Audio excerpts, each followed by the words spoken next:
you organize your perceptions in relationship to a goal. So, for example, if I want to walk across the stage, then I'll specify my endpoint, and I'll see that in high resolution. And then I specify the pathway, and the observation of that untrammeled pathway produces positive emotion, because positive emotion is an index of an untrammeled pathway towards a valued goal, which is also something that's very interesting to know, because it suggests that there's no positive emotion without a goal. It also suggests that the more noble the goal, the more complete and elevated the positive emotion. And that could be true. That could be true. You know? And it's the case as well that when you organize your perceptions around a goal, that provides a container for your negative emotions. So if I want to walk across the stage because I think that getting to the other side is preferable to being here, so that's a hierarchy of value, that place is better than this place, then when I observe myself undertaking the actions that will get me to that place, that's comforting and provides security, because it shows that the structure that I'm using to organize my perceptions and to reduce the world to manageability is sufficiently accurate so that I can implement it. And so we seem to inhabit those structures all the time. Whenever we're looking at the world, whenever we're interacting, we specify a goal, so that's an ethical enterprise, and we organize our emotions within the specification of that goal, and then we produce hierarchies of goals. So, you know, you sit down in front of your computer so you can write a paper, and you write a paper so that you can finish an essay, and you finish an essay so that you can get a grade in a class, and get a grade in a class so that you can graduate with a degree, and you do that so that you can get a job, and you do that so that you can be, a good husband, a good wife, a good citizen, and you do that so you can be a good person. There's a hierarchy of ethic that permeates the entire enterprise, right from the microcosm up to the macrocosm, and I think that's something like the whole landscape of religious value, with the outermost container. So be a good person, let's say, that's the ultimate aim of the religious enterprise. That's something like the imitation of Christ in the most fundamental sense, and all the things that you do within that are a reflection of that, or you're confused and chaotic. And if everyone's doing that at the same time, then you have a society that's integrated and aiming up and capable of telling the truth. If you're orderly, you follow a schedule. How many of you follow a schedule? Okay. And how many of you don't? Okay, so one thing I would recommend is that you do. And I'll tell you why. Intelligence is a very good predictor of academic performance.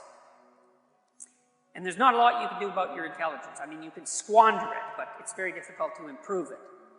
Conscientiousness, well, it's a trait too, so it's hard to work on, but we know that conscientious people get better grades, and it's reliable, and it's a powerful effect.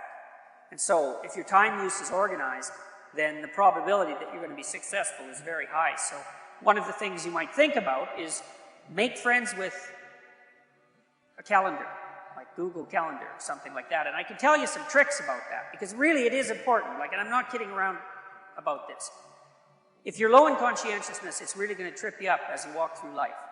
There's not very many advantages to it that I've been able to see. And I'm not assuming that just because you don't follow a schedule, you're low in conscientiousness, but it is one of the items that mark it. The only advantage I've seen so far to being unconscientious is that if you become unemployed, it doesn't bother you as much. And I mean, that actually turns out to matter in some situations. So if a big company has to shed 50% of its employees, it's the conscientious people are going to suffer themselves to death for it. And the unconscientious people, they're not going to care anyways, because they weren't working anyway, so it doesn't matter if they have a job or not. So here's one way of thinking about making use of a schedule. Often people are afraid of schedules because they think of them as a trap. You make a schedule and it's like this little prison that you have to live inside, and all you're doing in your schedule is putting down things you have to do or should do, and so, there's not a lot of fun in that. And so not only is it a trap or a prison, but it's kind of an unpleasant one. But a way to work with the schedule in a lot more sophisticated way is to think, well, I'm going to plan the next week, say, because you plan it day by day, but we'll take the week as the unit level of analysis and think, well, I'd like to plan a week I'd like to have. And then your schedule all of a sudden becomes a tool for increasing the quality of your life. And that's a whole different issue, you know, because you might think, what's the emotion that you suffer, assuming you suffer one of these emotions? If you have an essay that's due and you're not doing it, like, would you regard that as a pleasant emotion or unpleasant emotion? Okay, so do you think you can characterize the unpleasantness? Like, what kind of emotion is it? It's guilt, okay. Anything else? Frustration? Yeah, so you're sort of frustrated with yourself. Yeah, you need a slap, right? You think, I need a slap. So, okay, so guilt, anything else? Anxiety? Restlessness? So that's kind of an agitation. Yeah, it's because your body knows you should be doing something, but you know, you're not pointing it in the right direction, so it's shame? Is that reasonable? So, okay, so the reason I was asking you about that is because, you know, most of the negative emotions are associated with neuroticism, but some of them seem to be associated with conscientiousness. And the conscientious negative emotions seem to be guilt and shame, fundamentally. And so recent research, and really recent, I only got this paper like a week ago, I think it's about 4 months old, seem to indicate that conscientious people feel less guilt, but they're more guilt prone. So if they don't do something, that makes them guilty, but they organize their time so they are doing the things they're supposed to do, so then they don't feel guilty. So anyways, back to the schedule. So, all right, you think about your week and you think about your day, and you think, well, how would you improve the quality of a given day or a given week? Well, one of the ways of improving it is to not put yourself into the situation where there are things hanging over your head that you have to feel guilty and ashamed about, because that's a very unpleasant way of being. And, you know, if you have an essay that's due in a week and you're procrastinating, then the fact that you have to do that essay can ruin the whole week. And even when you're doing something that's positive, hypothetically, it's kind of that horrible kind of positive that you experience when you know that you should be doing something else. And so that's when you end up watching YouTube videos about like dancing cats or something like that. You know, and it's at best, it's a guilty pleasure. It's not a pleasure at all. You think like, what the hell am I doing watching videos of dancing cats, you know? But then you know that you're procrastinating, and that's low quality, very low quality existence. So if you use your schedule, you can think, okay, well, here's some times that I'm going to do this work. And then you can also sort of ask yourself about that when you're designing your schedule. Because you don't want to design a schedule like you're Adolf Hitler telling yourself what to do, you know, because you're not going to comply with it then.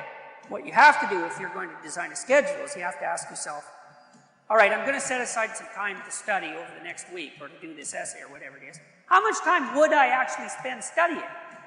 An hour or two a day might be a worthwhile thing to schedule in, and I would say don't schedule in more than that to begin with, because then you'll fail and then you'll stop using the schedule. And so the other thing you want to do is you want to schedule in things that you want to do, and then you want to look at the day or the week and you want to think, hey, that's a week I'd like to have. If I had a week like that, it would be good. You know, I'd be caught up so that all that negative emotion doesn't have to accrue. And I would have done a bunch of things that I'm interested in doing, and at the end of the week, I'd be in better shape than I was at the beginning. And if you treat a schedule like that, so that what you're using it is to design the days and weeks that you want to have, instead of using it as this little, you know, jail that you have to put yourself in that you're not going to do anyways, then you can learn to use them. And that's one thing you can do to make yourself more industrious, more conscientious. Follow a schedule. I've told people to learn to use a schedule. And people often hate schedules because they act as their own tyrants, right? They say, well, you have to do this unpleasant thing, and then here's another unpleasant thing you have to do, and then you have to do this unpleasant thing, and you do that for about 3 days, and you think, to hell with this, I'm not doing that, you know, and you fall off the wagon. That isn't what you're supposed to do with a schedule. You're supposed to use it to design the days that you would like to have if you were taking care of yourself. And so some of that is, you know, you wake up in the morning and you think, here's 5 things I have to do that if I don't do, my life will be worse. It's like paying bills, for example, or taking out the garbage. It's like you have to do those because otherwise things degenerate. So you got to put some of those in the schedule because otherwise tomorrow is worse than today, and that's a bad trajectory. But you also want to build in things You got to act in some sense like you're dealing with a relatively recalcitrant 9-year-old.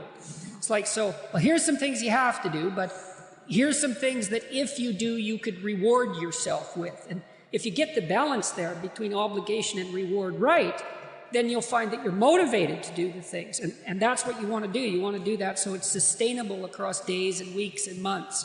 And so you got to treat yourself like a good boss would treat a valued employee, and not like a tyrant would treat a slave, because the slave will rebel. And people say, well, I don't follow through on my plans. It's like, well, A, they're probably not very well formulated, and maybe you're doing them because of an external moral obligation or something. They're not really your plans, right?